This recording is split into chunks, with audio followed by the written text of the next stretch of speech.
আমরা যারা ধারাবাহিকভাবে মানে বরাবর সংখ্যাগুলোকে যোগ করতে পারি না, তাদের জন্য আজকের এই ভিডিওটি। আমরা আগে বইয়ের সংখ্যাগুলো খাতায় তুলব, তারপর কিভাবে একদম সহজ সিম্পলভাবে যোগ করা যায় সে বিষয়গুলো আপনাদের সবার সামনে তুলে ধরব।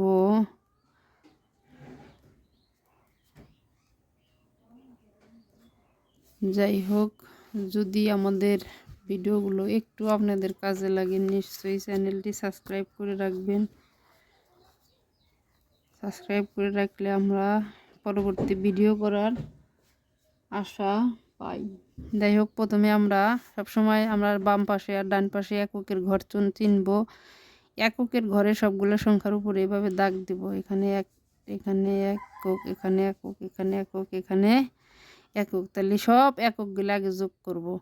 5 আর 5 10, 10 আর 7 17, 17 শূন্য যোগ করলে 17, 17, 17 আর 3 20। এই এককের ঘরে কিন্তু আমার সংখ্যাটা ফলটা নামাতে হবে। 20-এর শূন্য হাতে আমার 2। এবার হলো দশক, সব দশক যোগ করব, যেহেতু এক পাশেটা দাগ দেওয়া শেষ। তাহলে 2 আর 2 4, 4 আর 2 6, 6 আর 3 9, 9 আর 3 12, 12-র 2 হাতে আমার 1, 1 0 1, 1 0 1, 1 আর 1 2, 2 আর 1 3, 3 আর 4 7, হাতে আমার নাই কিছুই। তাহলে 1, 1 আর 9 10, 10 0 10, 10 আর 1 11, 11 আর 4 12, 12 13, 13-র 3 হাতে আমার 1, 3 আর 1 4, 4 আর 1 5, 5 আর 1 6, 6 আর 1 7, 7 আর 2 8, 9, 9কে 9। একক দশক শতক হাজার অযুত, একক দশক শতক হাজার অযুত, একক দশক শতক হাজার অযুত।